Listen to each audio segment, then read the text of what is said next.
हरिओम साथियों, जय श्री श्याम। मैं आनंद साडिले आप सभी दर्शकों का आपके चैनल पर हार्दिक स्वागत करता हूं, हार्दिक अभिनंदन करता हूं। आप सब कैसे हैं? आशा करते हैं माँ भगवती की कृपा से, श्री श्याम की कृपा से, श्री बालाजी की कृपा से आप सभी आनंदमय होंगे, स्वस्थ होंगे। साथियों, आज बात करेंगे कि कोहरा उत्पन्न कैसे हुआ था, धुंध किस कारण से होने लगी है। आज इसके बारे में जानेंगे कि क्यों उत्पन्न हुआ था कोहरा धुंध। इसके पीछे एक दृष्टांत है, कथा है। श्री महादेवी भागवत में वर्णित एक पौराणिक कथा है। कथा के अनुसार एक बार महाज्ञानी पाराशर ऋषि विचरण करते हुए यमुना तट पर पहुंचे। उन्होंने यमुना पार उतरने के लिए धीवर मल्लाह जो नौका चलाता है, धीवर से कहा कि हमें यमुना के उस पार उतार दो। उस समय धीवर भोजन कर रहा था। उसने अपनी पुत्री मत्स्यगंधा को संबोधित करते हुए कहा, हे पुत्री, मैं इस समय भोजन कर रहा हूँ। भोजन छोड़कर उठने में अन्न का अपमान होगा। अतः तुम महात्मा जी को नाव में बैठाकर उस पार पहुंचा दो। पिता की आज्ञा मानकर मत्स्यगंधा पाराशर मुनि को नाव में बिठाई और नाव चलाती हुई उस पार ले जाने लगी। देव की प्रबलता देखो।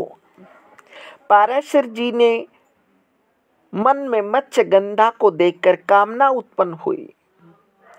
पाराशर जी के मन में मत्स्यगंधा को देखकर कामना उत्पन्न हुई।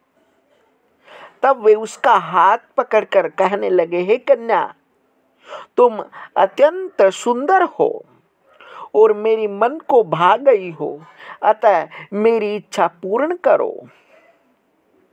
पाराशर जी की बात सुनकर मत्स्यगंधा बोली, हे ऋषिराज, आप उत्तम कुल में उत्पन्न धर्मात्मा, तपस्वी एवं शास्त्रों के ज्ञाता हैं। आपके मुख से ऐसे वचनों का उच्चारण शोभा नहीं देता। संसार में मनुष्य का जन्म पाना दुर्लभ है और उससे भी दुर्लभ है ब्राह्मण कुल में जन्म पाना। आप में सभी गुण विद्यमान हैं। आप ज्ञानी हैं, फिर भी मुझ दुर्गंधा को देखकर आप में मुझे पाने की इच्छा कैसे उत्पन्न हुई। मत्स्यगंधा के वचनों को सुनकर पाराशर जी ने उसी समय अपने तपोबल से उसे कस्तूरी की गंध वाला बना दिया, जिससे उसके शरीर से निकलने वाली सुगंध चारों ओर फैलने लगी। तब मुनि ने पुनः प्रणय निवेदन किया। तब मत्स्यगंधा कहने लगी, हे ऋषिराज, दिन में इस तरह का कर्म पशु करते हैं। मनुष्य को दिन में ऐसा कार्य करना शास्त्र आज्ञा के विरुद्ध है। फिर आप तो वेद और शास्त्र के ज्ञाता हैं, अतः आप अपनी इच्छा को रोके रहिए। नदी के उस तट पर मेरे पिताजी हैं और जनमानस भी देख रहा है। सत्यवती की युक्तिपूर्ण वचनों को सुनकर पाराशर जी ने उसी क्षण अपने तपोबल से कोहरा उत्पन्न कर दिया। कोहरे के कारण वहां अंधेरा छा गया। पुनः सत्यवती मत्स्यगंधा कहने लगी, हे ऋषिराज, मैं अविवाहित कुंवारी कन्या हूँ। मेरे साथ यह कर्म करके आप चले जाएंगे, किंतु मेरी क्या गति होगी, क्योंकि आपका अमोघ वीर्य व्यर्थ नहीं जाएगा। सत्यवती के इस प्रकार कहने पर पाराशर जी ने कहा, प्रिय, मेरा यह कार्य करने के उपरांत भी तुम पूर्ण रूप से कन्या ही रहोगी। यदि तुम कोई वर मांगना चाहती हो तो मांग लो।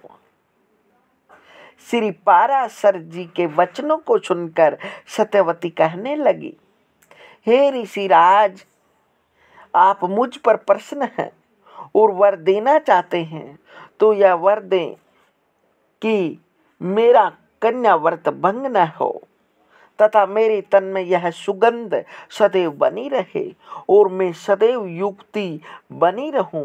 मेरे गर्भ से उत्पन्न होने वाला बालक आपके समान तेजस्वी, मेरे पिता को इस रहस्य का ज्ञान न हो। सत्यवती के गंभीर वचनों को सुनकर पाराशर जी ने वर देते हुए कहा, हे सत्यवती, तेरे गर्भ से उत्पन्न होने वाला बालक भगवान श्री हरि का अवतार होगा और वेद के गूढ़ रहस्य को ज्ञान अर्जित करके वेद को 4 भागों में विभाजित करेगा। यह कहकर पाराशर जी चले गए। सत्यवती के गर्भ से समय अनुसार पुत्र की उत्पत्ति हुई। वह उत्पन्न होते ही बड़ा हो गया और अपनी माता से बोला, हे माता, मैं तपोनिष्ठ होकर आपके गर्भ में प्रविष्ट हुआ था। मुझसे असीम तपोबल है। अब आप अपने पिता के घर जाएं और मैं तप करने के लिए वन में जाता हूँ। जब भी तुम मुझे याद करोगे, मैं उसी समय पल तुम्हारे सम्मुख उपस्थित हो जाऊंगा। यमुना तट पर व्यास जी का जन्म हुआ था, जिससे वे द्वैपायन कहलाए। हाहाकारी कलयुग के आगमन को देखकर इन्होंने मनुष्यों को मुक्ति मार्ग दिखाने के लिए वेद को 4 भागों में विभाजित किया, जिस कारण उनका नाम वेद व्यास हुआ। इन्हें कृष्ण द्वैयापन भी कहते हैं। इस कारण से दूंद कोरा उत्पन्न हुई। हरिओम।